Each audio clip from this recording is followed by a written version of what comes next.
Hey guys, what's up? It's Metroidamon 1996, and I'm going to be going over how I created this image in Cinema 4D. So let's begin. So as you can see, I start out with as you can see at first glance, these are Pokeballs. But they aren't sure regular Pokeballs. These are what I call, here it is, Custom Pokeball. That's not necessarily the actual name. I think I originally named it, I named it Future Pokeball. And it's just looking at these have gone through a really hard time. A little rust. Looks like it's all rusty. It's bumpy. It looks like it's gone through hell. Pretty much, it's gone through the worst it can go. So what I did was I took a sphere and I changed the radius to about 150, segments 50, and I changed it on the B thing. I rotated it 90 degrees on the B thing. I forgot what it is. Like, I think it's like the Y segment, not the Y axis, on the X axis. Either way, I rotated it 90 degrees so it can be laying sideways, or like right here is where all the points ended up going. So what I did here, here, I pressed in the keyboard, which made the sphere editable, and I clicked all around the front segments, and I use live selection to get all these little grooves right here. Yeah, like all these little grooves. And then I made a material, made it luminance. I made a luminancy material, put it on there. Then I highlighted these areas up here, the red section, or like other colors, like you see blue here. And I made that red, or as you can see, blue, or over here, purple. And then I highlighted all those with the live selection tool, and I made a reddish, first, it was just a red material, because let me see if I have the original look of it. Yeah, here's the original, so I'll work off of this and I'll continue through it. So I just made this a red, and then with the same exact highlighted parts, I extruded it 5. I extruded it 5 outwards. And see, that line that you've seen earlier that was a little bigger, that's just smaller. I'll tell you how I made it more, a little bit thicker.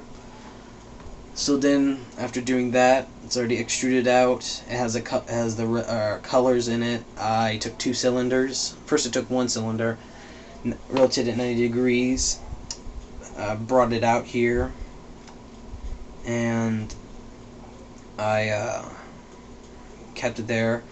Made another sphere, or another cylinder, brought it out, made it a little smaller than the original cylinder, so it didn't have to. So it looks like an actual button. You know, when you press the button, it opens up. Yeah, that was extreme sound effects. So of course I just kept the bottom half the same color, and then this little black section, a little black slit, or these 2 black things here, I used live selection all around, and created a new material, made it a black, of course, and put it on those highlighted areas. And also I put like just a white material on this here, on the button and on the bottom too. And after I did that, I was pretty much done there. So I started experimenting. I'm like, okay, this needs, because this was the original look, I'm like, okay, this needs something more. So of course I made this one, I made this Pokeball, and then this one. This one wasn't too hard. I just copied off the Pokeball, and then just put these two little spheres here, look like little bunny ears. Two little spheres here, and the M, just angled it up, made it the same color. Then I put the, nope, not yet. I don't think this was it. Nope, yep, that was it. Okay. So after that, I decided to use rusted and bump color, a rust and bump color. I got that off of a dude. I watched this dude make like a model. He like actually created a really cool Pokeball, and he used the same kind of color, but I didn't know how to make the color, so I just like, he made like a 3-day series of how he made the Pokeball, and I just like watched the day when he made the material. So I just I took I made the material off of his video, copied the material, and put it on this project. Of course, you can also see that it's a little rust on there too, there and there. Now you see that little white slit? It's bigger. Oh well, actually the way I got that little white slit is that I I didn't just use Polygon tool. I used that editing tool where it has like all the little dots around the square. I clicked on that, which allowed me to get all the tiny little segment intersection points. So I just got like right here, right at the hemisphere, and then I used the knife tool, which is like K and N. Well, I don't know. I'll show you guys in this tutorial. And I clicked that a few times. Then all I did was zoom in extremely close, highlight or use the loop selection, highlighted it, and put a luminancy tag on there. Now as you can see in this one, that this is a little like has like curves, and this little thing, a little slit's bigger. How I did that, I took an hypernerbs and put the sphere into the hypernerbs. Doing that made this like a little rounder, more just like a better look of it, because it's a little outwards, a little more. I thought it was pretty cool. So that was one of my ideas. Now here's this third attempt here's like the third way of doing it.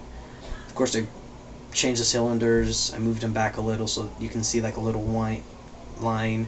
I put this up on the Great Ball. I'm like, okay, that's pretty cool. That's pretty cool. Of course, the M's a little different now. So here is the final outcome of it. Pretty much everything is the same look. However, the little thing here, it's a little farther out. It's very cool now. This is the final product, and I believe I'm putting this up on my Facebook, Nicholas Ruiz. You'll see a picture of a dude with like something, or like a pencil in his hair. And you'll see this somewhere on my front page. So hopefully you guys enjoyed this tutorial, and or not tutorial, this breakdown, and the tutorial for this will be coming out shortly. Bye.